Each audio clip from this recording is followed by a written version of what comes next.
ما طلعت شمس ولا غربت إلا وأنت في قلبي. الحمد لله وكفى وسلام على عباده الذين اصطفى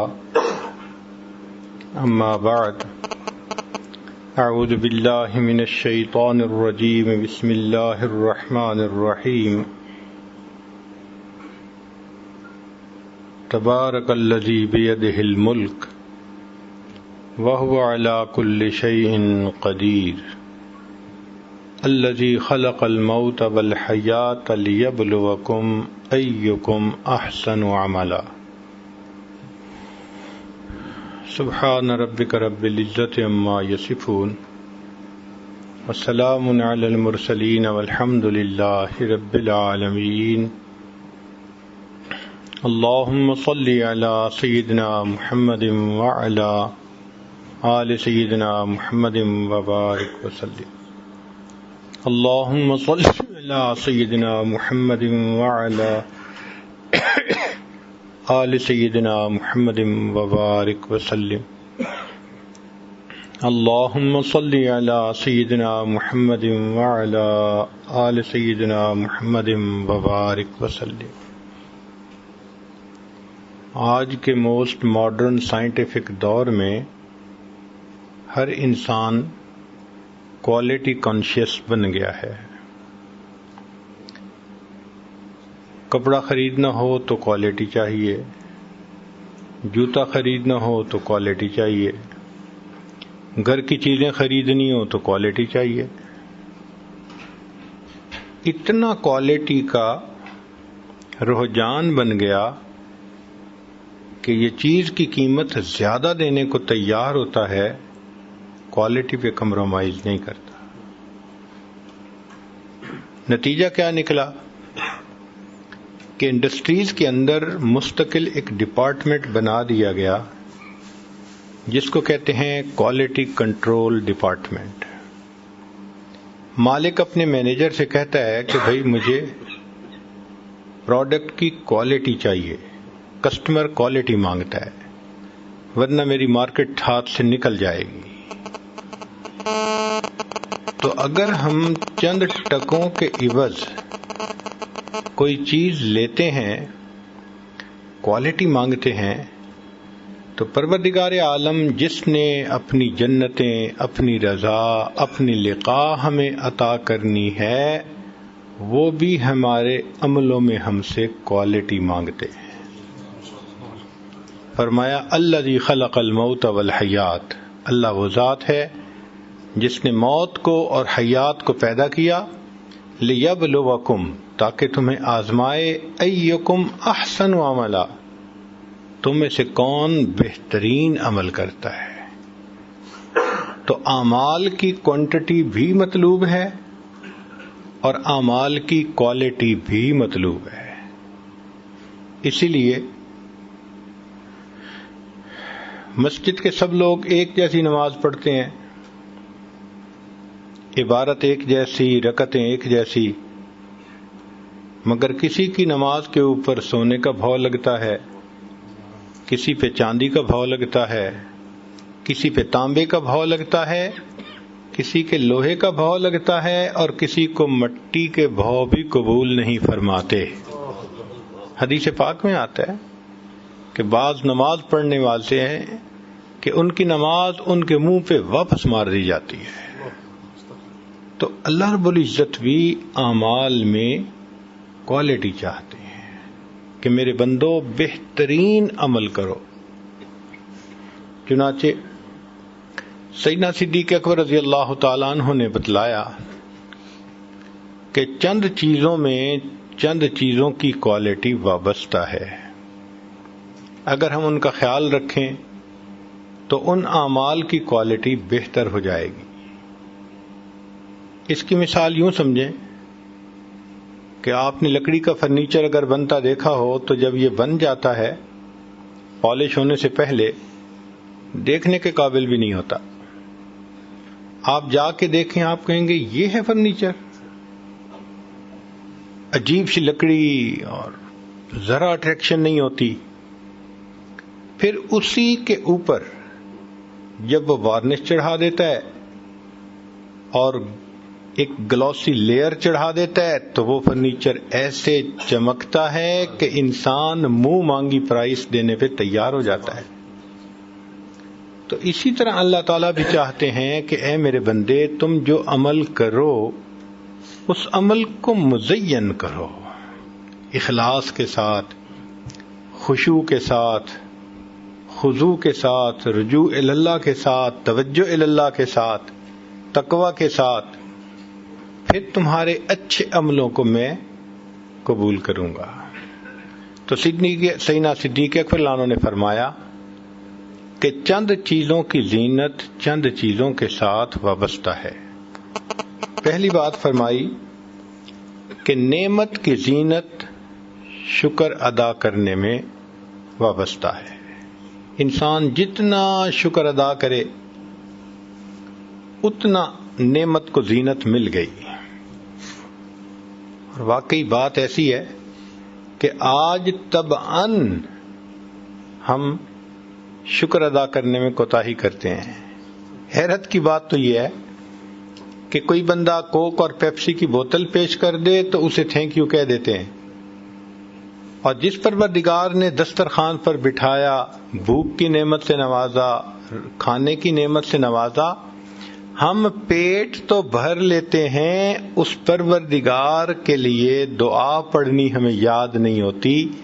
گویا ہم پروردگار کا شکر ادا نہیں کر پاتے، نہ پہلے کی دعا نہ بعد کی دعا. غور کریں اپنے دلوں میں، ہم میں سے کتنے لوگ ہیں جو پابندی سے دعا پڑھتے ہیں، بھول جاتے ہیں، یاد ہی نہیں ہوتی. تو بندے کو تو ایک بوتل پیش کرنے پہ تھینک یو کہہ دیا، جس نے صحت دی، جس نے بھوک جیسی نعمت دی، جس نے کھانے دیے، مشروبات دیے، پیٹ بھر کے اٹھ جاتے ہیں، نہ پہلی دعا نہ بعد کی دعا. تو ہم نے تو پھر اپنے رب کا شکر ادا نہ کیا. تو نعمت کی زینت شکر کے ادا کرنے میں ہے. اللہ تعالیٰ فرماتے ہیں وَقَلِيلٌ مِّنْ عِبَادِيَ الشَّكُورُ، میرے بندوں میں سے تھوڑے میرے شکر ادا کرنے والے ہیں. عادتاً انسان شکر ادا کرنے میں کوتاہی کرتا ہے. آپ غور کریں کہ اگر ایک آدمی نوجوان انٹرویو کے لیے گیا، جاب انٹرویو تھا اور جاب مل گئی، تو اس سے پوچھیں بھائی سناؤ کیا ہوا؟ او جی اس نے یہ کوشچن پوچھا تو میں نے پھر اس کا یہ جواب دیا، جب اس نے مجھ سے یہ پوچھا تو اس کے جواب میں نے یہ کہہ دیا، پھر وہ اس ٹاپک پہ آیا تو میں نے اس کو یوں مطمئن کیا. اب ہر جگہ پر آپ دیکھیں گے میں نے یہ کیا، میں نے یہ کیا، میں نے یہ کیا. جاب مل جو گئی. یہی بندہ اگر اس انٹرویو میں فیل ہو کے آیا، آپ پوچھیں بھائی کیا بنا، کہے گا اللہ کی مرضی. بھائی جب جاب ملی تھی تب اللہ کی مرضی نہیں تھی؟ تب بھی تو اللہ کی مرضی تھی. تو جب کریڈٹ کا وقت آتا ہے تو فطرت ہے انسان کی کہ یہ خود لینے کے لیے تیار ہوتا ہے. تو ہمیں تو چاہیے تھا اس وقت بھی ہم کہتے کہ جی اللہ نے میرے اوپر کرم کر دیا، اس نے مجھے روزگار عطا فرما دیا. چنانچہ ایک ایسے شخص کو میں جانتا ہوں جس کو اللہ رب العزت نے اتنا کھلا رزق دیا کہ اگر وہ 40 فیملیز کو سپورٹ کرنا چاہے تو اپنی فیملی کے علاوہ اتنوں کو سپورٹ کر سکتا ہے. اتنا رزق اس کو اللہ نے دیا. ایسی ہی ملاقات ہوئی تو میں نے پوچھ لیا سنائیں کام کیسا ہے؟ کہتے بس گزارا ہے. سن کے حیرت ہوئی. میں اس شخص کا چہرہ دیکھتا رہا کہ یا اللہ، یہ ملینر یا بلینر انسان جب پوچھا گیا کہ کام کیسا ہے تو اس کو تو چاہیے تھا یوں کہتا کہ اللہ نے مجھے میری اوقات سے بہت بڑھ کے عطا کیا ہے، میں تو ساری زندگی سجدے میں، میں تو میں تو ساری زندگی سجدے میں سر ڈال کے پڑا رہوں تو میں اللہ کا شکر ادا نہیں کر سکتا، مگر کیا ہوا کہ وہ کہتا ہے جی بس گزارا ہے۔ یعنی عام آدمی بات سنتا ہے تو دل چاہتا ہے منہ پہ تھپڑ لگا دے، تو جب اس کے الفاظ اللہ تعالیٰ سنتے ہوں گے تو کیا کہتے ہوں گے؟ اس بندے کو اتنا میں نے دیا، اور جواب دیتے ہوئے کہتے ہیں بس گزارا ہے۔ اس کی وجہ یہ کہ ہم نعمت کا شکر ادا کرنے کے عادی نہیں ہیں، عادت نکلتی جا رہی ہے۔ کیسے نعمت کا شکر ادا کریں؟ علماء نے طریقہ لکھا کہ نعمت کے ملنے پہ الحمدللہ کہیں۔ جس نے الحمدللہ کہہ دیا گویا اس نے نعمت کا ایک درجے میں شکر ادا کر دیا۔ تو بھئی گھر پہ نظر پڑے الحمدللہ، بیوی بچوں پہ نظر پڑے الحمدللہ، دفتر پہ نظر پڑے، دکان پہ نظر پڑے اپنی، الحمدللہ کہ اللہ تعالیٰ نے میرے اوپر کتنا فضل فرمایا۔ جب بھی کوئی کام اپنی مرضی کے مطابق ہو جائے، یہ اصول سمجھ لیں کہ اس وقت الحمدللہ کہنا چاہیے۔ مثال کے طور پہ آپ فجر کی نماز میں وقت پہ اٹھ گئے، الحمدللہ۔ اللہ تعالیٰ سلا دیتے تو کیا ہوتا؟ جماعت میں سو جاتی۔ اللہ تعالیٰ نے جگا دیا تو شکر ادا کرنا چاہیے نا۔ بچے وقت پہ تیار ہو کے اپنے اسکولوں میں چلے گئے، الحمدللہ۔ بیوی میں وقت پہ کھانا بنا دیا، الحمدللہ۔ ہم اپنے وقت پہ دفتر پہنچ گئے، الحمدللہ۔ پورا دن کوئی پریشان کن خبر ہم نے نہ سنی، الحمدللہ۔ تو جب بھی ہر کام انسان کی منشا اور مرضی کے مطابق ہوتا چلا جائے تو وہ سمجھے کہ میرے اوپر اللہ کی نعمتیں برس رہی ہیں، تو الحمدللہ الحمدللہ کہتا رہے۔ اور دوسری بات کہ جب اللہ نعمتیں عطا کرے تو بندے کو چاہیے کہ اپنے محسن کی نافرمانی سے بچے۔ الانسان عبد الاحسان، انسان احسان کا بندہ ہوتا ہے۔ ہم نے تو دیکھا کہ جانور بھی لحاظ رکھتے ہیں۔ شیروں کو دیکھا سرکس میں کہ جو ان کو کھانا دیتے ہیں وہ ان کے منہ میں ہاتھ بھی ڈال دیں تو ان کو کچھ نہیں کہتے، حالانکہ درندے ہیں۔ تو اگر درندے بھی اپنے محسن کا خیال رکھتے ہیں تو ہم بندے ہو کے اپنے محسن کا خیال کیوں نہیں رکھ سکتے؟ تو ہم بھی اس کے حکم کی فرما برداری کریں۔ اکثر لوگوں کو دیکھا کہ نعمتوں کی قدر اس وقت آتی ہے جب نعمت چھن جاتی ہے۔ نعمتوں کی قدر اس وقت آتی ہے جب نعمت، چنانچہ زندگی میں میاں بیوی ایک دوسرے سے الجھتے رہیں گے، روز ایک دوسرے کے ساتھ آرگومنٹس ہوں گے، اور بیوی سے پوچھو تو خامد کی اتنی برائیاں، اور خامد سے پوچھو تو بیوی کی اتنی برائیاں۔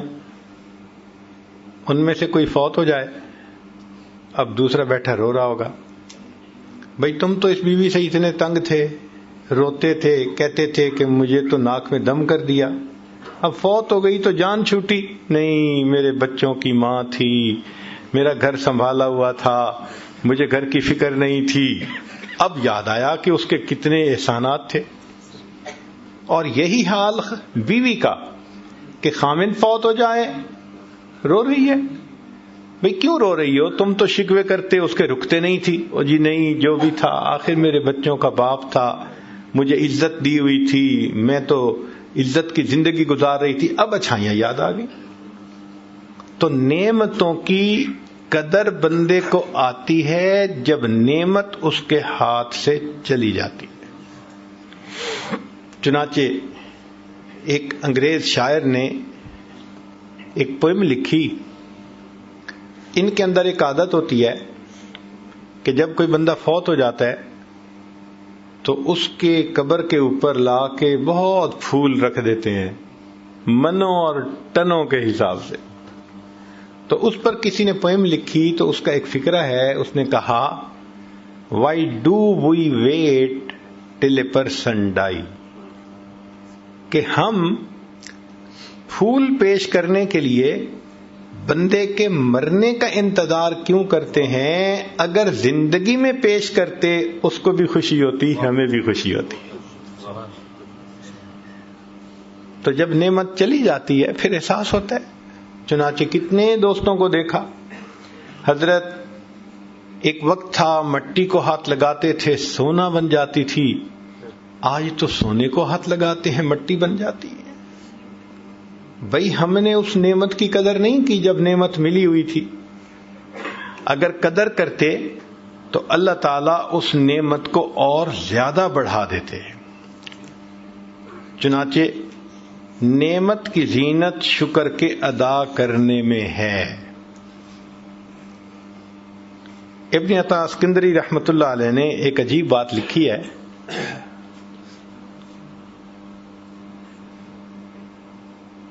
فرماتے ہیں من لم یشکر النعم فقد تعرض لزوالها، کہ جس نے نعمت کا شکر ادا نہ کیا اس نے نعمت کو واپس جانے کے لیے پیش کر دیا۔ Allah take it back, I don't need it. شکر جو ادا نہیں کیا اس کا مطلب یہ کہ اللہ لے لیجئے، مجھے نہیں اس کی ضرورت۔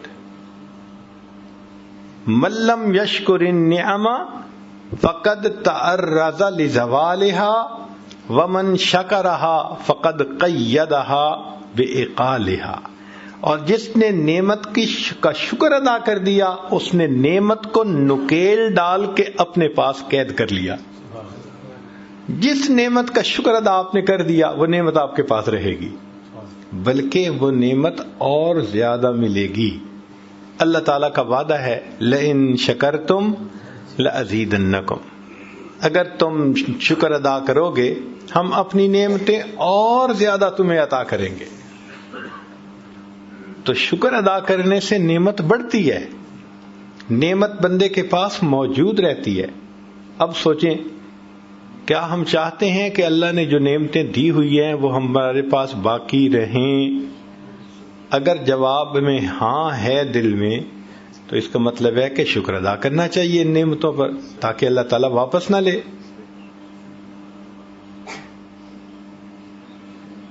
شکر کے بزرگوں نے مفہوم بتایا ہے کہ قید الموجود و صید المفقود، کہ جو چیز نہیں ہوتی یہ شکر اس کو شکار کر لیتا ہے، اور جو موجود ہوتی ہے شکر اس کو قید کر لیتا ہے۔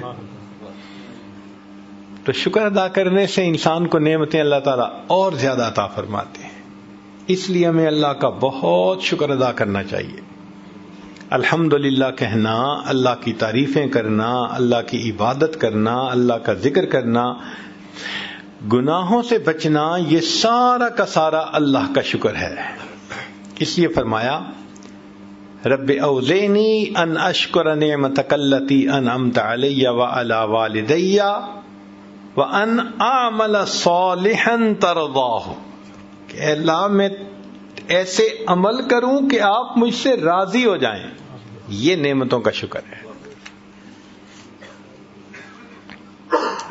ایک بزرگ تھے، ان پر اللہ تعالیٰ کی نعمتیں تھیں تو وہ بہت ڈرتے تھے اپنے دل میں کہ ایسا تو نہیں کہ میرے عملوں کا اجر دنیا میں ہی دے دیا جائے اور آخرت میں پہنچوں تو کہہ دیا جائے کہ اذہبتم طیباتکم فی حیاتکم الدنیا واستمتعتم بہا۔ تو جب نعمت ملتی وہ بڑا ڈرتے، جب نعمت ملتی بڑا گھبراتے، حتیٰ کہ دعا کرتے اللہ مجھے اور نہیں چاہیے دنیا میں، اور نہیں چاہیے۔ کئی مرتبہ دعا مانگی لیکن جتنا دعا مانگتے اتنا زیادہ ملتا، اتنا زیادہ ملتا۔ تو ایک مرتبہ یہ کہنے لگے اللہ جب میں آپ سے عرض کرتا ہوں کہ مجھے اور نہیں چاہیے، آپ مجھے کیوں نعمتوں سے نوازتے ہیں؟ تو دل میں الہام ہوا میرے بندے جب تک تو نعمت کا شکر ادا کرنے سے باز نہیں آئے گا ہم تمہیں اپنی نعمتوں کے نوازنے سے باز نہیں آئیں گے. تو نعمتوں کا شکر ادا کرتا رہتا ہے, ہم دیتے رہتے ہیں. تو رکے گا تو ہم رکیں گے نا. سبحان اللہ. تو یہ تو رسی ہمارے ہاتھ میں اللہ نے پکڑا دی. شکر ادا کرو, دیکھو نعمتیں کیسے بارش کی طرح تمہارے اوپر آتی ہیں. تو اللہ تعالی کی نعمتوں کا شکر ادا کرنا. دوسری بات فرمائی کہ بلا کی زینت صبر کرنے میں ہے. انسان کے اوپر مختلف حالات آتے ہیں. یہ زندگی خوشی اور غم سے مل کر بنی ہے. ایک ہی کام سب کو کرنا ہے, یعنی جینا ہے اور مرنا ہے. رہ گئی بات رنج و راحت کی, یہ فقط وقت کا گزرنا ہے.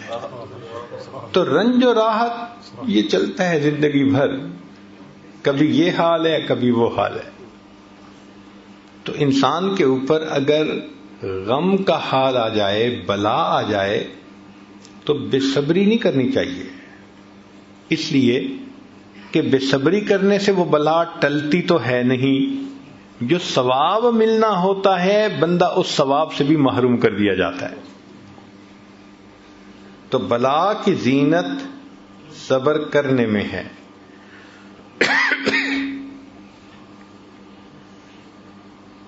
صحابہ رضی اللہ عنہم ایک فقرہ اکثر آپس میں ایک دوسرے کو کہا کرتے تھے. یہ بہت کامنلی یوزڈ سینٹینس تھا.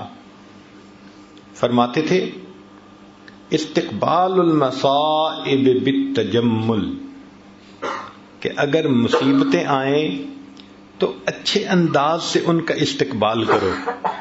جیسے مہمان کا استقبال کرتے ہو نا, اللہ اگر ایسے حالات بھیجے تو ان حالات کا بھی خوشی سے استقبال کرو. استقبال المصائب بالتجمل ومواجہۃ النعم بالتذلل. اور اللہ تعالیٰ اگر نعمتوں سے نوازے تو عاجزی سے ان نعمتوں کا استقبال کرے. استقبال المصائب بالتجمل ومواجہۃ النعم بالتذلل. جب اللہ نعمتیں عطا کرے تو عاجزی اختیار کریں, اللہ بلا بھیجے تو اس کے اوپر اچھے انداز سے اس کا استقبال کریں. کیوں کہ یہ مصیبتیں آتی ہیں بسا اوقات ہمارے لیے فائدے مند بن کر. وہ کیسے کہ انسان غافل ہو جاتا ہے, بھول جاتا ہے اپنے پروردگار کو, اللہ کے در سے دور چلا جاتا ہے. اور اللہ رب العزت نہیں چاہتے کہ میرے بندے مجھ سے دور جائیں, تو اللہ تعالیٰ پھر اس کی طرف پریشانیاں بھیجتے ہیں, مصیبتیں بھیجتے ہیں. جب پریشانی آتی ہے, مصیبت آتی ہے, تو خدا یاد آتا ہے. پھر خدا کے گھر آتے ہیں. کاروبار میں اونچ نیچ ہو جائے, جو 5 نمازیں بھی نہیں پڑھتا تھا وہ اب بیٹھا ہوا تہجد بھی پڑھ رہا ہے, وہ اب تسبیح بھی کر رہا ہے, اور جی کاروبار میں کچھ پرابلم ہو گیا. تو مصیبتوں اور پریشانیوں میں آ کے انسان اللہ کی طرف رجوع کرتا ہے.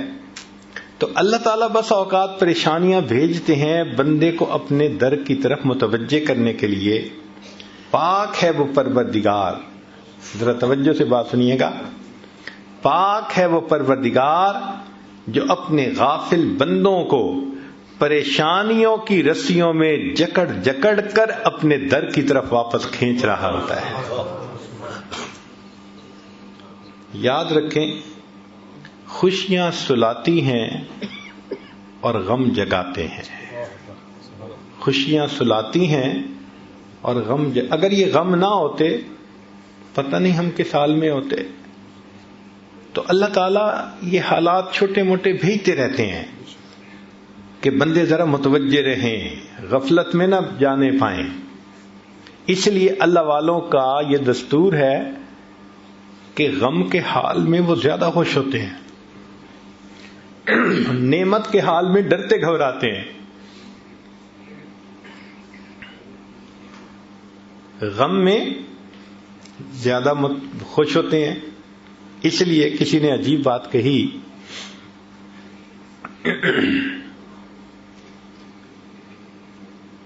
کہ سکھ دکھاں تو دیواں وار دکھاں آن ملائم یار. میں ان سکھوں کو دکھوں پہ قربان کر دوں، ان دکھوں نے مجھے میرے یار سے ملا دیا.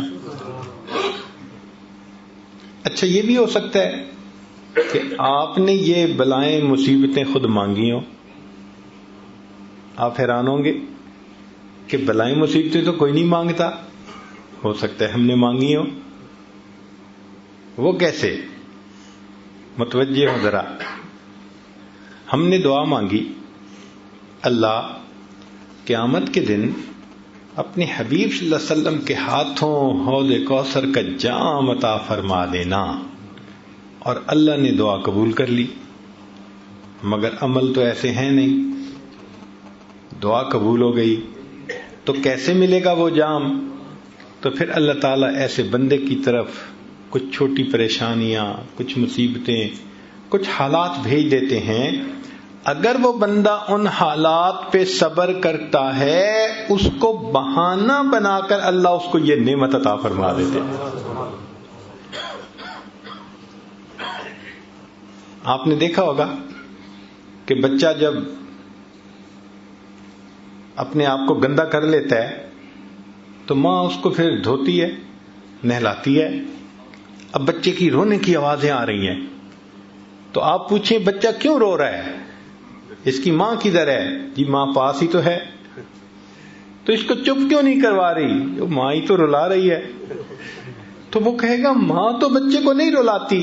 تو جواب ملے گا جی بچہ گندا ہو گیا تھا، وہ اس کو دھو کے اس کو محبت کی وجہ سے گندا نہیں دیکھ سکتی، وہ اس کو دھو کے صاف ستھرا کر کے سینے سے لگانا چاہتی ہے. اللہ تعالیٰ بھی اپنے بندوں کو گناہوں کی نجاست میں لچھڑا نہیں دیکھ سکتے. جب بندے ایسے کر بیٹھتے ہیں، فرمایا ما اصابکم من مصیبت فبما کسبت ایدیکم. ہاتھوں کی کمائی ہوتی ہے تو ہم پھر مصیبتیں بھیج کے میرے بندوں تمہیں پاک صاف کر لیتے ہیں تاکہ ہماری رحمت سے تمہیں حصہ نصیب ہو سکے. نعمت کی زینت شکر کے ادا کرنے میں اور بلا کی زینت صبر کرنے میں ہے. اور تیسری بات فرمائی کہ محسن کی زینت احسان کو نہ جتلانے میں ہے. اگر ہمیں کسی کے ساتھ بھلائی کرنے کا اللہ موقع عطا فرما دے تو ہمیں چاہیے کہ جتلائیں نہ. کیوں؟ نیکی کر دریا میں ڈال. اگر جتلا دیا تو وہ نیکی کا بدلہ مل گیا. فرمایا لا تبطلوا صدقاتکم بالمن والاذی. تم اگر صدقات بھی دیتے ہو تو ان کو احسان چڑھا کے ضائع مت کرو. ہمارے مشائخ دائیں ہاتھ سے اس طرح نیکی کرتے تھے کہ بائیں ہاتھ کو پتہ نہیں چلا کرتا تھا. اور آج ہمارا بالکل وہی حال ہے. ہم دائیں ہاتھ سے اس طرح گناہ کرتے ہیں کہ بائیں ہاتھ کو پتہ نہیں چلنے دیتے. تو جس طرح ہم گناہوں کو چھپا لیتے ہیں، ہمارے مشائخ نیکیاں کر کے ان کو اس طرح چھپا لیا کرتے تھے. امام اعظم حنیفہ رحمۃ اللہ علیہ گرمی کے موسم میں سخت دھوپ کے اندر کھڑے ہیں، پسینہ آ رہا ہے. ایک واقف کار وہاں سے گزرا. اس نے کہا حضرت چل چلاتی دھوپ ہے، پسینہ آ رہا ہے اور آپ دھوپ میں کھڑے ہیں، یہ دیوار کے سائے میں آ جاتے، چھاؤں میں آ جاتے. تو حضرت نے فرمایا کہ نہیں، میں چھاؤں میں کھڑا نہیں ہوں گا. اس نے پوچھا کیوں؟ فرمایا کہ صاحب خانہ نے مجھ سے قرضہ لیا ہوا تھا اور آج اس نے واپس کرنے کے لیے مجھے بلایا تھا. میں نے دروازہ کھٹکھٹایا ہے، دھوپ میں اس لیے کھڑا ہوں کہ اس قرضے کے بدلے اس کی دیوار کے سائے کا بھی فائدہ نہیں اٹھانا چاہتا. یہ بھی نہ سود بن جائے. چنانچہ سلف صالحین اگر کسی کا بھلا کرنا چاہتے تھے، خدمت کرنا چاہتے تھے، تو رات کو ان کے دروازے کھول کے جو سامان ہوتا تھا ان کے گھر کے اندر ڈال کے اور اوپر پیغام دے دیتے تھے کہ یہ تمہارے لیے فلاں ہے. اور اس لیے ایسا کرتے تھے کہ یہ بھی پتہ نہ چلے کہ ہمارے ساتھ یہ بھلا کس بندے نے کیا ہے. چنانچہ سیدنا صدیق اکبر لانو کا زمانہ خلافت ہے. عجیب واقعہ ہے.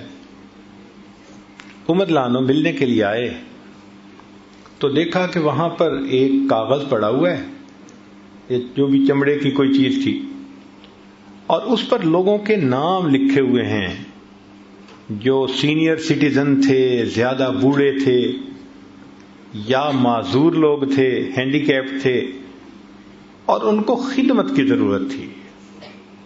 اور جس نے ان کی خدمت ذمے لی ان کا بھی نام آگے لکھا ہوا تھا. اس کی خدمت اس نے ذمے لے لی، اس کی اس نے لے لی، اس کی اس نے. ایک جگہ ایک بڑھیا کا نام لکھا ہوا تھا، آگے جگہ خالی تھی.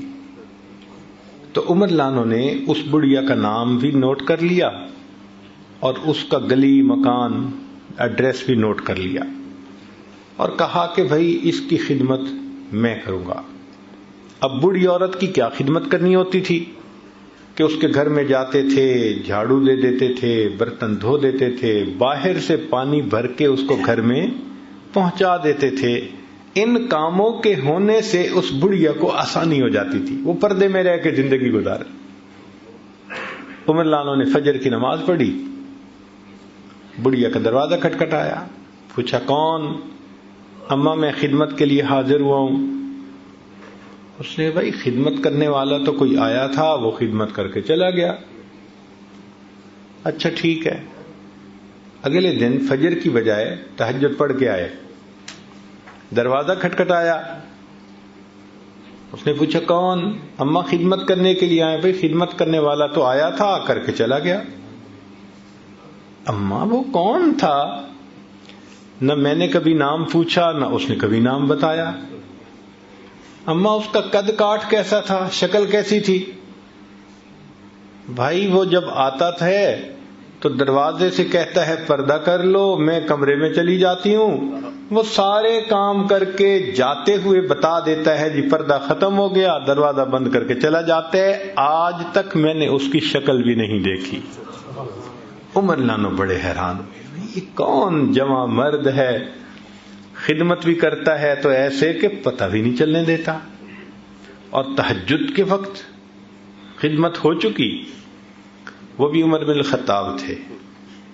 اب اگلے دن عشاء کی نماز پڑھ کے وہ آئے اور بڑھیا کے گھر کے قریب کسی جگہ اوٹ میں بیٹھ گئے کہ میں دیکھتا ہوں کون آتا ہے. فرماتے ہیں کہ جب رات گہری ہو گئی، پن ڈراپ سائلنس، ہاتھ بھی بندے کو نہیں دکھائی دیتا تھا، اتنا اندھیرا ہو گیا. اس وقت میں نے دیکھا کہ ایک آدمی آہستہ آہستہ چلتا ہوا اس بڑھیا کے گھر کے دروازے کے قریب پہنچ رہا ہے. تو میں اٹھا اور میں نے پوچھا من انتا، تو کون ہے؟ تو جواب میں امیر المومنین سیدنا صدیق اکبر لانو کی آواز آئی، میں ابو بکر ہوں. میں نے کہا امیر المومنین رات میں، اس اندھیرے میں، اس بڑھیا کی خدمت کرنے کے لیے آپ؟ کہتے ہیں کہ میں نے جب نوٹ کیا تو ان کے پاؤں میں جوتے نہیں تھے، ننگے پاؤں تھے. تو میں نے پوچھا کہ امیر المومنین آپ کے پاس جوتے ہیں نہیں یا آپ گھر اتار کے آئے؟ تو ابو بکر صدیق لانو نے جواب دیا کہ عمر رات کا وقت ہے، لوگ سوئے ہوئے ہیں، میں نے اپنے جوتوں کو گھر اتار دیا کہ میرے چلنے کی آہٹ سے، جوتوں کی آہٹ سے کسی نیند والے بندے کی نیند میں خلل بھی نہ آئے. احسان کرتے تھے اس طرح کہ دوسرے کو پتہ نہیں چلنے دیتے تھے. بعد کے بزرگوں میں سے ایک بزرگ کا واقعہ سن لیجئے. عبداللہ ابن مبارک رحمۃ اللہ علیہ مشہور محدثین میں سے ہیں. اسماء الرجال کی کتب میں ان کو امیر المؤمنین فی الحدیث کے الفاظ بھی کہے گئے ہیں، اور یہ امام اعظم ابو حنیفہ رحمۃ اللہ علیہ کے خاص شاگردوں میں سے تھے. جب جاتے تھے تو امام احمد بن حنبل رحمۃ اللہ علیہ اپنی جگہ سے اٹھ کر ان کو اپنے مصلی پہ بٹھاتے تھے اور فرماتے تھے کہ مشرق اور مغرب کے عالم ہمارے پاس آ گئے. ایسی اللہ نے شان عطا کی تھی. ایک وقت میں 40,000 طلباء ان کے پاس بیٹھ کر حدیث مبارکہ پڑھا کرتے تھے. اتنے بڑے شیخ تھے. ان کا واقعہ ہے کہ جب وہ ایک شہر سے دوسرے شہر سفر کرتے تو درمیان میں ایک چھوٹا شہر تھا، وہاں رات گزارتے تھے، اور وہاں پر ایک موٹل تھا جہاں یہ کمرہ کرائے پہ لے لیتے اور رات گزار کے چلے جاتے. اس سرائے میں ایک نوجوان تھا جو کام کرتا تھا، اس کے ساتھ کچھ تعلق ہو گیا، مناسبت ہو گئی. ایک مرتبہ آئے تو پتہ چلا کہ وہ نوجوان نہیں ہے. پوچھا بھئی وہ کہاں ہے؟ لوگوں نے کہا کہ حضرت اس کے اوپر تو ایک آفت آ گئی کہ اس نے کسی سے پیسے ادھار لیے تھے اور واپس کرنے کی ایک ڈیڈ لائن دی تھی، اور وہ اپنی ڈیڈ لائن پہ واپس نہیں کر سکا، اور اس بندے نے پولیس کو انفارم کر دیا تو پولیس نے اس کو پکڑ کے جیل میں بند کر دیا کہ پیسے ادا ہوں گے تو تمہیں ریلیز کریں گے. تو وہ بیچارہ تو جیل میں ہے. اب عبداللہ ابن مبارک رحمۃ اللہ یہ سن کے خاموش ہو گئے. جب صبح ہوئی تو سیدھا پولیس چیف کے پاس اس کو جا کر ملے. بھائی ایک ایسا نوجوان آپ کے حوالات میں ہے. اس نے کہا ہے. وہ کیسے چھوٹ سکتا ہے؟ اس نے کہا سو سمپل کہ جن کے پیسے ادا ہونے ہیں وہ ادا ہو جائیں تو میں اس کو چھوڑ دوں گا. اس نے کہا کوئی اور ادا کر سکتا ہے؟ اس نے کہا بھائی میری طرف سے کوئی ادا کر دے، حق والوں کو حق ملنا چاہیے، میں اس کو چھوڑ دوں گا.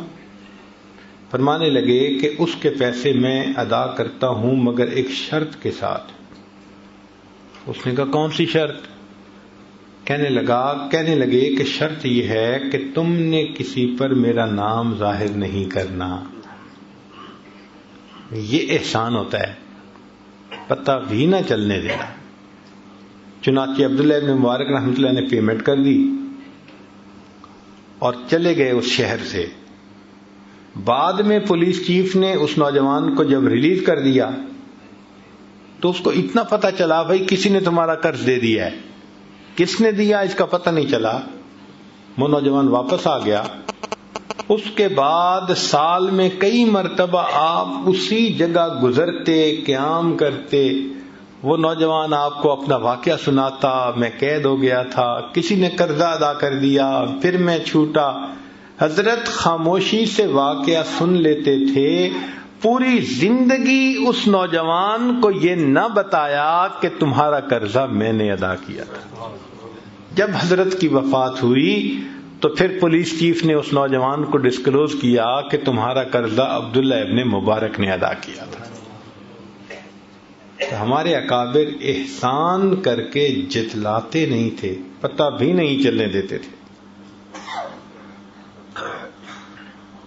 اور فرمایا کہ نماز کی زینت خشوع اور خضوع میں ہے، کہ انسان نماز پڑھے تو خشوع اور خضوع کے ساتھ، ظاہرہ بھی تحمل مزاجی سے پڑھے، رکوع اور سجود اچھے طریقے سے ادا کرے، اور باطنی طور بھی اللہ کی طرف متوجہ رہے، ادھر ادھر توجہ نہ ہو،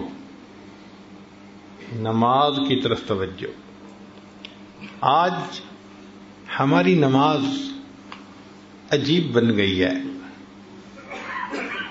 اللہ اکبر کبیرہ. حالت یہ ہے کہ امام صاحب نے 4 رکعت کی نیت باندھی اور 2 رکعت کے بعد سلام پھر بیٹھے. تو مقتدیوں سے پوچھا بھائی مجھے غلطی لگ رہی ہے، 2 پڑھی ہیں یا 4 پڑھی ہیں؟ پوری مسجد کے نمازی یقین سے کوئی نہیں کہہ رہا تھا کہ 2 پڑھی ہیں یا 4 پڑھی ہیں. پوری مسجد میں سب تذبذب کا شکار تھے. اب امام صاحب حیران، بھائی 2 پڑھی ہیں یا 4 کوئی تو بتائے. تو ایک بڑے میاں کھڑے ہوئے، مولانا آپ نے 2 ہی رکعت پڑھی ہیں، پکی بات ہے. تو انہوں نے نماز لوٹائی، 4 رکعت پڑھا دی. پھر نماز پڑھانے کے بعد وہ بڑے میاں کے پاس آئے، بڑا شکریہ ادا کیا، اللہ بھلا کرے. سارے لوگ بس نماز سے غافل تھے اور آپ کی توجہ تو نماز کی طرف تھی، آپ کو یقین سے پتا کہ 2 رکعت. تو بڑے میاں نے جواب دیا کہ مولانا 4 بیٹے ہیں اور 4 رکعت میں ہر رکعت میں بچے کا الگ میں حساب کرتا ہوں بزنس کا. تو آج 2 کا حساب کیا تھا، آپ نے سلام پھیر دیا، اس کا مطلب ہے 2 رکعت پڑھی گئی. یہ آج کل ہماری نمازوں کا حال ہے. کھڑے مسجد میں ہوتے ہیں اور پہنچے ہوئے گلی کوچہ بازار میں ہوتے ہیں.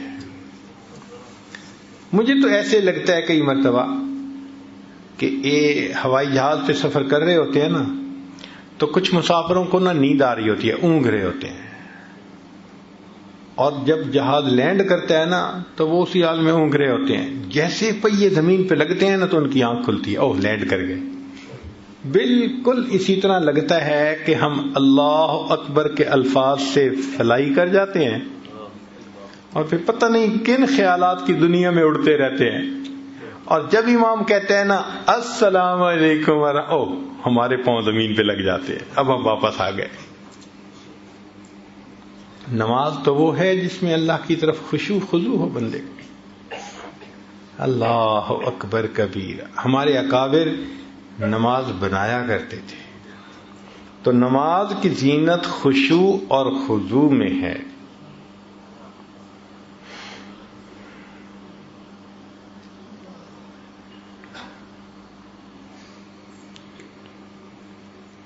شیخ عبد الواحد رحمۃ اللہ علیہ کے سامنے کسی نے کہا حضرت جنت میں نماز نہیں ہوگی، تو رونے لگ گئے.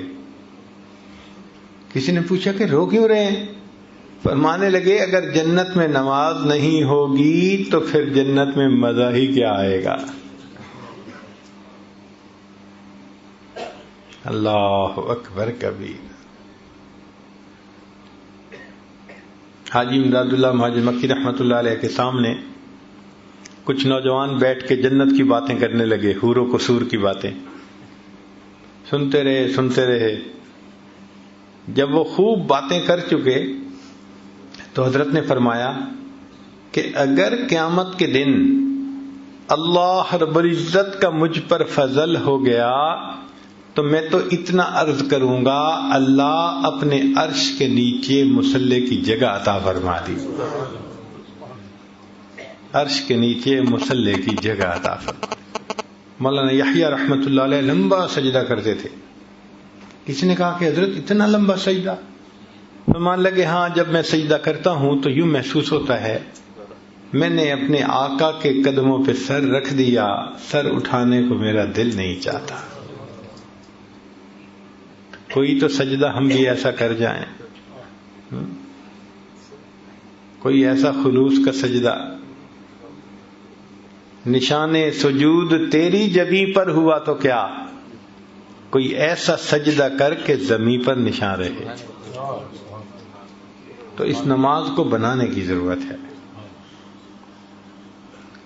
اور ہم نے دیکھا کہ آج کل نوجوان نوافل چھوڑنے کے عادی بنتے جا رہے ہیں. عادتاً نفل نماز چھوڑ دیتے ہیں یا سنت غیر موقدہ چھوڑ دیتے ہیں. عذر ہو اور بات ہے، وقت بھی ہے، مسجد میں بھی ہیں، تو پھر کیوں چھوڑتے ہیں بھائی؟ عبداللہ ابن عباس نے فرمایا کرتے تھے کہ جس بندے کی فرض نماز کے اندر کوئی کمی ہوگی اللہ تعالیٰ کی رحمت سے امید کرتے ہیں کہ وہ اس کے بدلے نفل نمازوں کو قبول فرما لیں گے. تو اگر کمپنسیشن نفلوں سے ہو جائے گی تو مزے ہیں ہمارے. پتہ نہیں ہے نفل کس نماز کی کمپنسیشن ہو جائے گی. اس لیے نفل چھوڑا نہ کریں، پڑھ لیا کریں. نفل چھوڑا نہ کریں، پڑھ لیا کریں. ہمیشہ یہ سوچا کریں کہ معلوم نہیں کس جگہ کا کیا ہوا میرا سجدہ میرے اللہ کو پسند آ جائے، میں نہیں جانتا، اس لیے میں اور چند سجدے کر لوں۔ تو نماز کی زینت خشوع اور خضوع میں ہے۔ اب یہاں پر ایک اور بھی بات اس موقع پہ کر دیتا ہوں۔ امام ربانی مجدد ثانی رحمۃ اللہ علیہ نے اپنے مکتوبات میں ایک عجیب بات لکھی ہے۔ وہ فرماتے ہیں کہ انسان اگر جنت میں چلا بھی گیا تو اس کو وہاں پر اللہ تعالی کا دیدار ہوگا، لیکن دیدار کی کیفیت مختلف ہوگی۔ بعض لوگ ہوں گے کہ جن کو تجلی ذاتی دائمی نصیب ہو، اللہ تعالیٰ اپنے چہرہ انور سے بالکل پردے ہٹا دیں گے صفات کے، اور چہرے کا دیدار ہوگا۔ اور فرماتے ہیں کہ بعض لوگوں کو دیدار تو ہوگا مگر اوپر پردے آ جائیں گے صفات کے، 70,000 پردے۔ اب پردوں میں سے دیدار ہونا اور چیز ہے، بغیر پردے کے دیدار ہونا۔ تو وہ فرماتے ہیں اپنے مکتوبات میں کہ اس کا معیار دنیا میں انسان کی نماز ہے۔ جو دنیا میں بغیر وساوس کے نماز پڑھتا ہوگا اس کو جنت میں بغیر پردوں کے دیدار نصیب ہوگا۔ جس کو جتنے وسوسے آتے ہوں گے اس کو جنت میں اتنا پردوں میں سے دیدار۔ اب یہ جتنے وساوس ہیں یہ پردے ہیں اللہ تعالیٰ کے دیدار۔ تو بھائی زندگی میں محنت کر کے ان وساوس سے جان چھڑائیں۔ وساوس سے جان چھڑانا محنت چاہتا ہے، چھوٹا سا کام نہیں ہے، اور ہم سمجھتے ہیں یہ خود بخود ختم ہو جائیں گے۔ ایک طلباء کے لیے علمی نکتہ، جب کوئی آدمی کتاب لکھتا ہے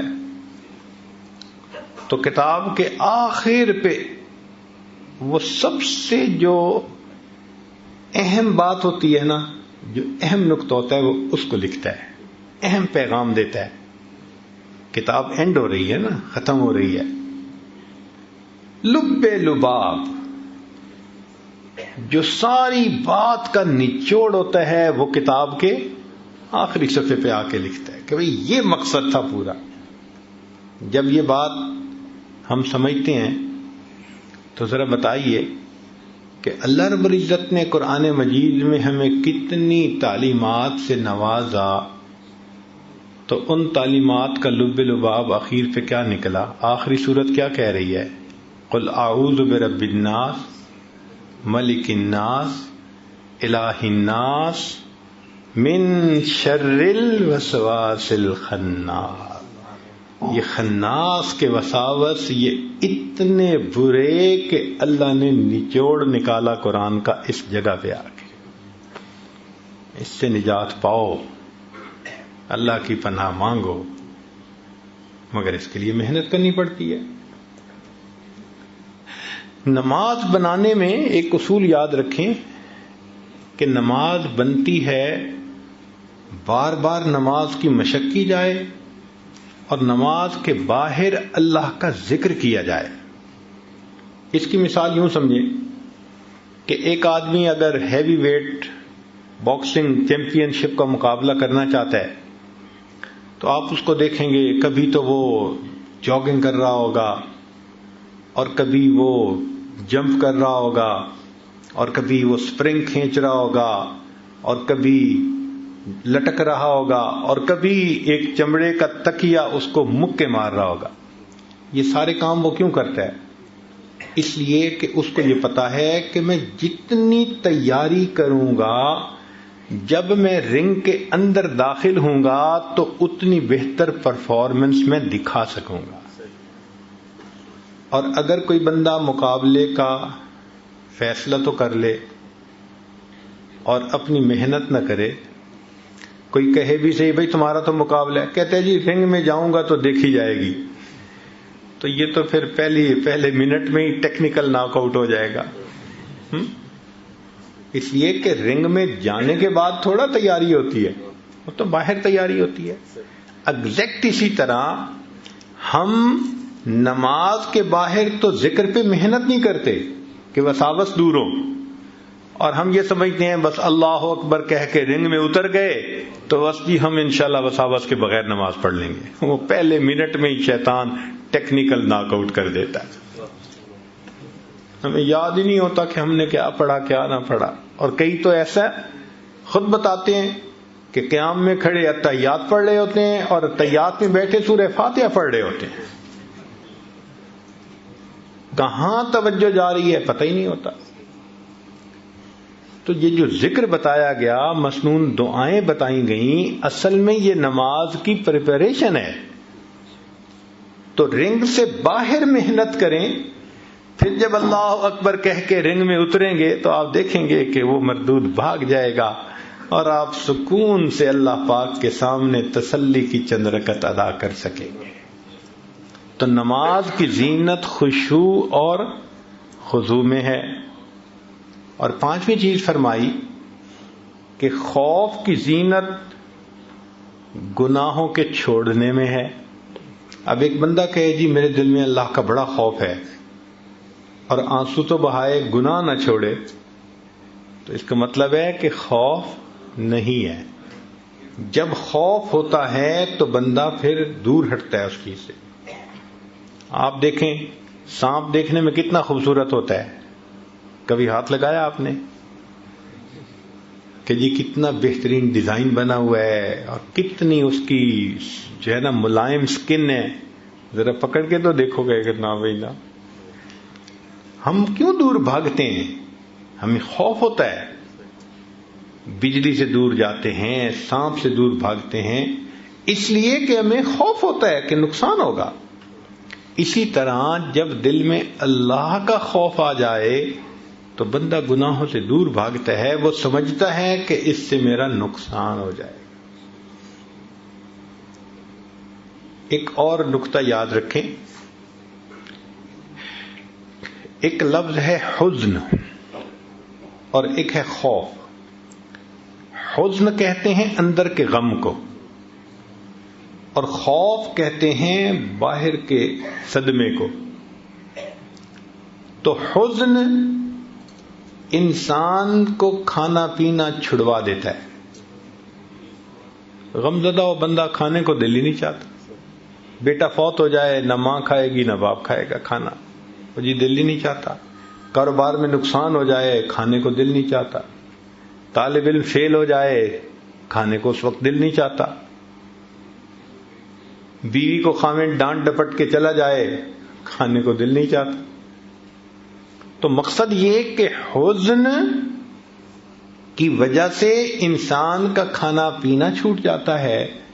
مشائخ نے لکھا خوف خدا کی وجہ سے انسان کے گناہ چھوٹ جاتے ہیں. جس طرح حزن کی وجہ سے کھانا چھوٹ جاتا ہے، اس طرح خوف کی وجہ سے انسان سے گناہ چھوٹ جاتے ہیں. خود بخود گناہوں سے وہ بچتا ہے. تو خوف کی زینت گناہوں کے چھوڑ دینے میں ہے. امام غزالی رحمۃ اللہ علیہ فرماتے ہیں کہ سب سے بڑا عالم وہ ہے جس پر گناہوں کی مضرتیں زیادہ کھل جائیں. ہم تو سمجھتے ہیں نا کہ بڑا عالم وہ کہ جس کو باتیں بڑی آتی ہوں. نہیں، امام غزالی رحمۃ اللہ فرماتے ہیں کہ سب سے بڑا عالم وہ ہے جس پر گناہوں کے نقصانات زیادہ کھل جائیں. کیوں؟ پھر وہ گناہوں سے بچے گا. یہ بڑا عالم ہے، یہ بڑا عالم ہے کہ گناہوں کی مضرتیں اس پر زیادہ.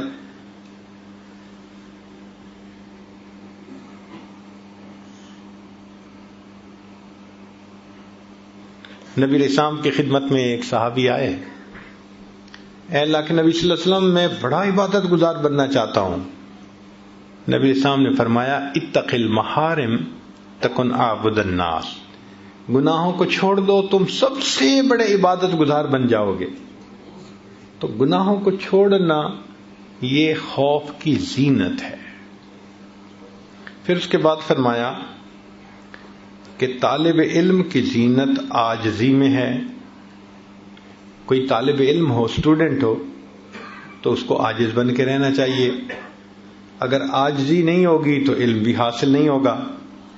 حضرت علی عنہ فرماتے تھے لا يتعلم العلم مستحی ولا مستکبر. جو حیا شرم کرتا بہت ہو یا بہت زیادہ تکبر کرتا ہو، اس بندے کو علم حاصل نہیں ہو سکتا. تو علم حاصل کرنے کے لیے اپنے آپ کو مٹانا پڑتا ہے.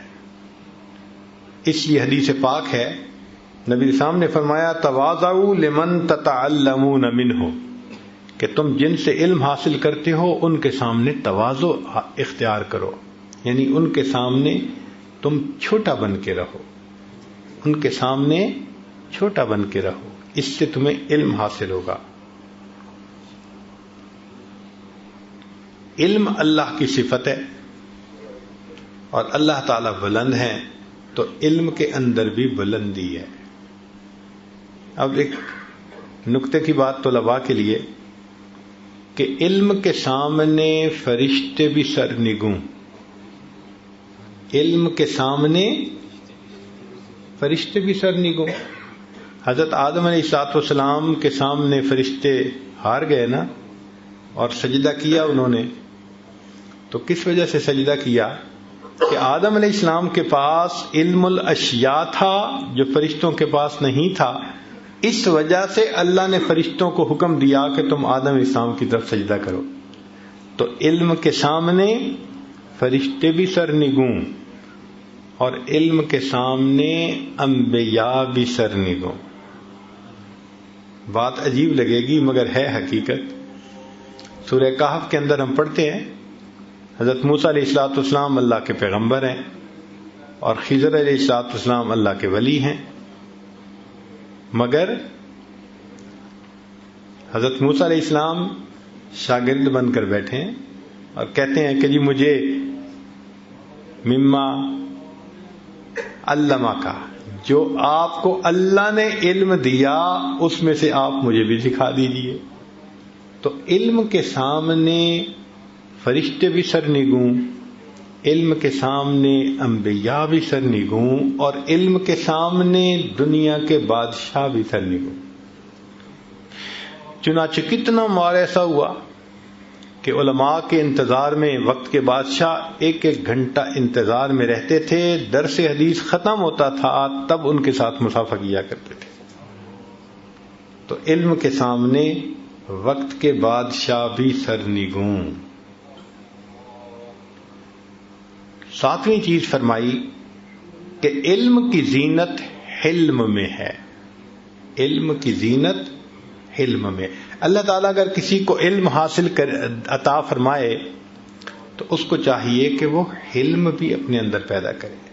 اللہ تعالیٰ نے علم کو اور حلم کو ایک جگہ پر اکٹھا ذکر فرمایا. وَقَانَ اللَّهُ عَلِيمًا حَلِيمًا. اللہ علیم بھی ہے، حلیم بھی ہے. اور واقعی یہ بات بڑی عجیب ہے. ہم تو غلطی معاف کر دیتے ہیں نا کہ ہمیں غلطی کی پوری سچویشن کا پتہ نہیں ہوتا، تھوڑا سا پتہ ہوتا ہے. اللہ تعالیٰ تو بندے کو اس وقت بھی جانتے ہیں جب گناہ کا ارادہ کرتا ہے، جب گناہ کے لیے جا رہا ہوتا ہے، پھر اس وقت بھی دیکھتے ہیں جب گناہ کر رہا ہوتا ہے، پھر اس کے بعد وہ بندہ آ کے معافی مانگ لیتا ہے، اللہ اس کے ساتھ علم کا معاملہ فرما دیتا ہے. تو علم کے ساتھ علم کا اکٹھا ہو جانا یہ عجیب نعمت ہے. اور نبی علیہ الصلوۃ والسلام کی مبارک زندگی کو دیکھیں، اللہ نے آپ کو علم کی بھی انتہا دی تھی اور حلم کی بھی انتہا دی تھی. چنانچہ اللہ تعالیٰ نے نبی علیہ السلام کو منافقین کے نام بتا دیے تھے، اور نبی علیہ السلام نے وہ نام حذیفہ رضی اللہ عنہ کو بتا دیے تھے اور منع کر دیا تھا کہ نہ بتانا، مگر آپ صلی اللہ علیہ وسلم کو پتا تھا. اب ذرا غور کیجئے کہ جن کے بارے میں رب نے بتا دیا کہ یہ منافق ہے، اللہ کے حبیب صلی اللہ علیہ وسلم پھر ان کے ساتھ اچھا سلوک کرتے تھے، ان کے بعد انٹریکٹ کرتے تھے. یہ کتنی بڑی بات ہے، ہم اس کا اندازہ نہیں لگا سکتے. حتیٰ کہ جب رئیس المنافقین عبداللہ ابن ابی مرا تو نبی علیہ الصلوۃ والسلام نے اپنا کرتا مبارک اس کو کفن کے لیے عطا فرمایا. اس میں اس کو کفن دو. اللہ اکبر کبیر. اور اس کی نماز جنازہ پڑھنے کے لیے آمادہ. یا اللہ، اللہ اکبر. حالانکہ پتا تھا کہ یہ منافقین کا سردار ہے. کتنا بڑا ظرف ہوگا. تو علم کے ساتھ حلم کا ہونا یہ عجیب بات ہے. ہمارے اکابر جتنے بھی گزرے ان سب کے اندر علم بھی تھا اور حلم بھی تھا. چنانچہ مختصر بات ذرا کرتا ہوں. امام ابو یوسف رحمۃ اللہ علیہ چیف جسٹس بنے، قاضی القضاء. تو ان کی ایک عجیب عادت تھی کہ جو مسئلہ فوری ازبر نہیں نہ ہوتا تھا اور کوئی ان سے پوچھتا تو وہ کہہ دیتے لا ادری، لا ادری، مجھے نہیں پتا، مجھے نہیں پتا. وہ آج کل کے عام بندے کی طرح نہیں ہوتے تھے کہ جو چاہو مسئلہ پوچھو، سوچ کے جواب دے دیتے ہیں، پتہ بھی نہیں کہ ٹھیک دیا یا نہیں دیا. وہ چیف جسٹس تھے اور جب کوئی مسئلے کو تازہ اس کو تکرار نہ ہوتی یا اس جزی کے اوپر کوئی سامنے فوری بات نہ ہوتی تو کہہ دیتے تھے لا ادری، مجھے نہیں پتا. اب ایک دن ایک نوجوان مسئلہ پوچھنے کے لیے آیا. اس نے کہا یہ مسئلہ کیا ہے؟ فرمایا لا ادری. اس کو غصہ آ گیا. وہ کہنے لگا کہ تنخواہ تو آدھے خزانے کے برابر لیتے ہیں اور مسئلہ پوچھتے ہیں تو کہتے ہیں لا ادری. نوجوان کہنے لگا کہ تنخواہ تو لیتے ہیں آدھے خزانے کے برابر اور جب مسئلہ پوچھتے ہیں تو کہتے ہیں لا ادری. جب اس نے یہ کہا تو امام ابو یوسف رحمۃ اللہ مسکرائے اور فرمانے لگے بھائی یہ تنخواہ مجھے ملتی ہے میرے علم کی وجہ سے. اگر یہ تنخواہ میری جہالت کی وجہ سے ملتی تو پورے خزانے سے بھی زیادہ ملا کرتی. وہ بچے نے پاؤں پکڑ لی، حضرت مجھے معاف کر دی. علم ہو تو پھر حلم بھی ایسا. اور آج آپ دیکھیں کہ ہم جو دیندار کہلاتے ہیں حلم نہیں ہے آپس میں. ایک مسجد ہے اس کے دو نمازی ہیں، ادھر بھی ٹوپی ادھر بھی ٹوپی، ادھر بھی داڑھی ادھر بھی داڑھی، الجھ رہے ہیں آپس میں، ایک دوسرے کی لگ پلنگ ہو رہی ہوتی ہے، اندر اندر ایک سرد جنگ چل رہی ہوتی ہے. مومن کا تو یہ معاملہ نہیں ہوتا. تو اللہ تعالیٰ اگر علم عطا کرے تو علم کے ساتھ حلم بھی اللہ سے مانگنا چاہیے. چنانچہ نبی علیہ الصلوۃ والسلام کو اللہ نے کتنا حلم عطا فرمایا تھا. ایک حدیث مبارکہ سنا کے بات مکمل کرتے ہیں. امید ہے کہ آپ دل کے کانوں سے سنیں گے. یہود کے ایک بڑے عالم تھے، ان کا نام تھا زید بن سعنہ. وہ مسلمان ہوئے اور ان کے مسلمان ہونے کا واقعہ بڑا عجیب ہے. انہوں نے اپنا واقعہ عبداللہ ابن سلام عنہ کو سنایا اور عبداللہ ابن سلام عنہ نے اس واقعے کو آگے روایت کیا. یہ یہود کے عالم بھی تھے اور بڑے امیر بھی تھے. اللہ نے ان کو علم بھی دیا تھا، مال بھی دیا تھا کثرت کے ساتھ. چنانچہ وہ کہتے ہیں زید بن سعنہ عنہ لم يبق من علامات النبوة شيء الا وقد عرفته في وجه محمد صلی اللہ علیہ وسلم حين نظرت الیہ الا اثنتين، کہ میں نے جب نبی علیہ الصلوۃ والسلام کو پہلی نظر دیکھا تو مجھے نبوت کی ساری علامتیں ان میں نظر آ گئیں سوائے دو علامتوں کے. لم اخبرہما منہ، وہ دو علامتیں مجھے نظر نہ آئیں. کون کون سی علامت تھی لکھی ہوئی تورات اور انجیل میں؟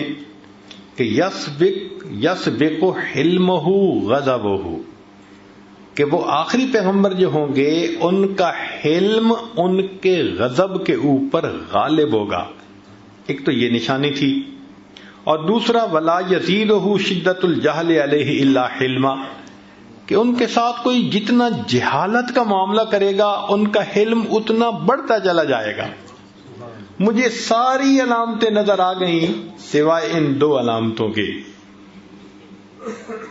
فَكُنْتُ أَتَلَطَّفُ لَهُ لِأَنْ أُخَالِطَهُ، اب میں موقع کی تلاش میں تھا کہ مجھے کوئی اپورچونٹی ملے اور میں ان کے ساتھ انٹریکٹ کروں اور ان کو غصہ دلا کے دیکھوں کہ ان کا حلم کتنا ہے اور ان کا غضب کتنا ہے. اب وہ موقع کی تلاش پہ پھر رہا ہے. کہتے ہیں قال فخرج رسول اللہ صلی اللہ علیہ وسلم یوم من الایام من الحجرات، نبی الاسلام ایک دن اپنے حجرے سے باہر تشریف لائے. ومعه علی بن ابی طالب، اور علی بن ابی طالب عنہ ان کے ساتھ تھے. فاتاہ رجل علی راحلته کالبدوی، ایک بندہ اپنی سواری پر آیا جیسے بدو ہوتا ہے دیہاتی بندہ، وہ اپنی سواری پہ سوار ہو کر آیا. فقال، اور یہ کہنے لگا یا رسول اللہ، اے اللہ کے رسول صلی اللہ علیہ وسلم، ان قریۃ بنی فلان قد اسلموا، فلاں بستی کے لوگ مسلمان ہوئے.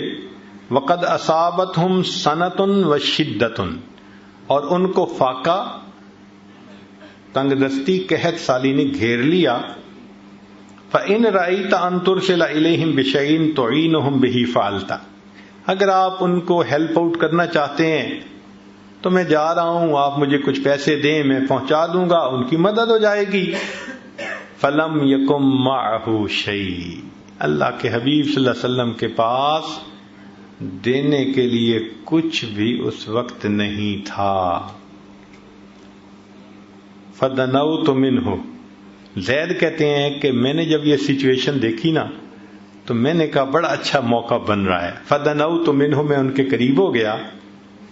فقال، اور میں نے کہا یا محمد، اے محمد صلی اللہ علیہ وسلم، ان رأیت ان تبیعنی تمرا معلوما من حائط بنی فلان الی اجل کذا و کذا، کہ اگر آپ مجھے فلاں باغ کی کھجوریں اس ریٹ پر بیچنے کا سودا کرتے ہیں تو میں آپ کو ایڈوانس پیمنٹ ابھی دے دیتا ہوں. میں نے ان کے سامنے ایک رائے پیش کی، آپ کو تو پیسے کی ضرورت ہے نا، تو آپ میرے ساتھ ڈیل کر لیں کہ فلاں باغ کی کھجوریں اس ریٹ پہ دیں گے تو میں آپ کو ایڈوانس ابھی پیمنٹ دے دیتا ہوں. فقال، نبی علیہ السلام نے فرمایا لا یا اخا یہود، اے یہود کے بھائی نہیں، میں نے ایسا نہیں کرنا. ولیکن ابیعک تمرا معلوما الی اجل کذا و کذا، یہ جو تو نے باغ کی شرط لگائی ہے نا، کنڈیشن، اس کو ختم کر. ہاں میں اتنے ریٹ پر تمہیں اتنی کھجوریں فلاں میعاد تک دے دوں گا، موٹی بات کرو. کہتے ہیں کہ میں تو انتظار میں تھا. فقلت نعم، میں نے کہا بہت اچھا. فبایعنی وآتیتہ 80 دینارا، اب ڈیل طے ہو گئی اور میں نے 80 دینار ادا کر دیے. فآتاہ الرجل، نبی علیہ السلام نے وہ 80 دینار اس بندے کو دے دیے کہ تم جا کے ان لوگوں کو دے دو جن کے اوپر قحط سالی کا معاملہ تھا. قال زید، زید کہتے ہیں فلما کان قبل محل الاجل بیومین او ثلاثۃ، وہ جو ڈیٹ متعین تھی نا، ڈیڈ لائن تھی، اس میں ابھی 2 دن یا 3 دن باقی رہتے تھے. خرج رسول اللہ صلی اللہ علیہ وسلم فی جنازۃ رجل من الانصار، نبی علیہ السلام انصار کے کسی بندے کا جنازہ پڑھنے کے لیے نکلے. ومعہ ابو بکر، اور ان کے ساتھ ابو بکر بھی تھے، عمر، عثمان، فی نفر من اصحابہ، صحابہ کی ایک بڑی جماعت تھی، ابو بکر، عمر و عثمان سب ساتھ تھے. فلما صلی علی الجنازۃ اتیتہ، اب ذرا سمجھنے والی بات ہے کہ جب نبی علیہ السلام نے جنازہ پڑھا لیا تو وہ کہتے ہیں کہ میں آیا اور پبلکلی سب کے سامنے فاخذت بمجامع قمیصہ وردائہ ونظرت الیہ بوجہ غلیظ، میں نے نبی علیہ السلام کو کرتا اور تہبند کے جمع ہونے کی جگہ، یعنی یہ جو ہوتی ہے نا کمر ران کی یہ جگہ جہاں دونوں اوور لیپ کر رہے ہوتے ہیں، تو اس جگہ سے آ کے میں نے سب کے سامنے یوں زبردستی پکڑ لیا. وَنَظَرْتُ إِلَيْهِ بِوَجْهٍ غَلِيظٍ، اور بڑا غصے والا چہرہ بنا کے میں نے ان کی طرف دیکھا. ثم قلت، پھر میں نے کہا الا تقضی یا محمد حقی، اے محمد صلی اللہ علیہ وسلم تم میرا حق کیوں نہیں دیتے؟ فواللہ، اللہ کی قسم، ما علمتکم یا بنی عبد المطلب لسیء القضاء مطل، اے بنی عبد المطلب کی اولاد، میں نے تم جیسا قرضے میں ادا کرنے میں سستی کرنے والا کوئی دیکھا ہی نہیں ہے. اب ذرا غور کیجئے کہ ایک تھا علیحدگی میں مانگنا، ایک ہے لوگوں کے سامنے، اور مانگنے سے پہلے کپڑے پکڑ کے کھینچا اور غصے کی نظر بنا، غصے کا چہرہ بنا کے دیکھا. اور پھر کیا، ابھی تو 3 دن باقی ہیں. وہ کہتے کہ میں نے کہا تم میرا حق کیوں نہیں دیتے، اور ساتھ قسم کھا کے ان کو خاندانی تانا دیا. اس لیے کہ عربوں میں خاندانی تانا دینا تو زندگی موت کا مسئلہ ہوتا تھا. عرب برداشت نہیں کر سکتے تھے کوئی ان کو خاندان کا تانا دے. اس خدا کے بندے نے خاندان کا تانا دیا. اللہ کی قسم، بنی عبد المطلب کی اولاد، تم قرضے کو ادا کرنے میں سارے کوتاہی کرنے والے ہو. اللہ اکبر. قال، زید کہتے ہیں فنظرت الی عمر، اچانک میری نظر جو عمر لانوں پر پڑی، وعیناہ تدوران فی وجہہ، اور عمر لانوں کی نگاہیں تو میرے چہرے کے اوپر گڑی ہوئی تھی. وہ مجھے اس نظر سے دیکھ رہے تھے، اس لیے کہ عاشق تھے، اور محب محبوب کے ساتھ کوئی زیادتی کرے اس کو کیسے برداشت کر سکتا ہے. تو عمر لانوں کی نگاہیں اس طرح تھیں. وہ کہتے ہیں ثم قال، عمر لانوں مجھے کہنے لگے ای عدو اللہ، او اللہ کے دشمن، اتقول لرسول اللہ ما اسمعو، تو یہ الفاظ رسول اللہ صلی اللہ علیہ وسلم کو کہہ رہے جو الفاظ میں سن رہا ہوں. فوالذی بعثہ بالحق، قسم ہے اس ذات کی جس نے نبی علیہ السلام کو حق دے کر بھیجا، لولا ما احاذر فوتہ لضربت سیفی رأسک، اگر مجھے تیرا حق فوت ہونے کا ڈر نہ ہوتا کہ تجھے قتل کر دیں گے تو تیرا حق ہے تجھے دینا ہے، اگر یہ نہ ہوتا تو میں تلوار سے تمہاری گردن کو اڑا کے رکھ دیتا. یہ عمر لانوں نے کہا. برداشت کیسے کر سکتے تھے کہ ان کے سامنے اللہ کے حبیب صلی اللہ علیہ وسلم کے ساتھ کوئی مس بہیو کرے. تو عمر لانوں کی رگ فاروقی پھڑک گئی اور انہوں نے کہا اے اللہ کے دشمن، تم یہ الفاظ کہہ رہے ہو کہ جو میں سن رہا ہوں، اگر مجھے تمہارا حق فوت ہونے کا ڈر نہ ہوتا میں تلوار سے تمہاری گردن کو اڑا دیتا. ورسول اللہ صلی اللہ علیہ وسلم ینظر الی عمر فی سکون و تبسم، اور رسول اللہ علیہ وسلم عمر لانوں کی طرف بڑے سکون اور بڑے تبسم کے ساتھ دیکھ رہے ہیں. ثم قال، پھر نبی علیہ السلام نے فرمایا یا عمر، اے عمر، انا وہو الی غیر ھذا منک احوج، میں اور یہ تیرے کسی اور رویے کے مستحق تھے، ان تأمرہ بحسن الاقتضاء و تأمرنی بحسن القضاء، تو اسے سمجھاتا کہ بھائی ڈیمانڈ کرو تو ذرا سلیقے سے مانگو، اور مجھے کہتا کہ جی جب دینا ہی ہے قرضہ تو وقت سے پہلے ادا کرو. تو اسے بھی سمجھاتا اور اے عمر مجھے بھی سمجھاتا. یا عمر اذهب، اذهب یا عمر، عمر جاؤ، فقضہ حقہ، اس بندے کو جو اس کا کھجوریں بنتی ہیں وہ جا کے دے دو. وزدہ 20 صاعًا، اور 20 صاع کھجوریں، 1 صاع کئی کلو کی ہوتی ہے، اتنے کلو کھجوریں اس کو زیادہ دے دو. مکان ما رواتہ، کہ تم نے اس کو تھریٹ کیوں کیا ہے. نبی علیہ السلام فرما رہے ہیں عمر لانوں کو کہ تم نے چونکہ تھریٹ کیا ہے نا اس کو، اس لیے تم جاؤ اس کا حق بھی دو اور اس کو 20 سا کھجوریں زیادہ بھی دو. قال زید، زید کہتے ہیں فذهب بی عمر، عمر میرے ساتھ گئے. فقضانی، انہوں نے میرا حق بھی مجھے کھجوروں کا ادا کر دیا. وزادنی، اور 20 سا کھجوریں زیادہ بھی مجھے دیں. فاسلمت، میں آیا نبی علیہ السلام کی خدمت میں آ کے مسلمان ہو گیا. یہ نبی علیہ السلام کا حلم تھا کہ ایسے دشمن بھی مسلمان بن جاتے تھے. اللہ اکبر کبیرہ. آپ غور کیجئے، ہم اپنے بھائیوں کے ساتھ، گھر کے لوگوں کے ساتھ تحمل کا رویہ نہیں کر سکتے. اللہ اکبر کبیرہ. اللہ رب العزت ہمیں سمجھ عطا فرمائے اور تحمل مزاجی کی نعمت عطا فرمائے. وآخر دعوانا ان الحمد للہ رب العالمین.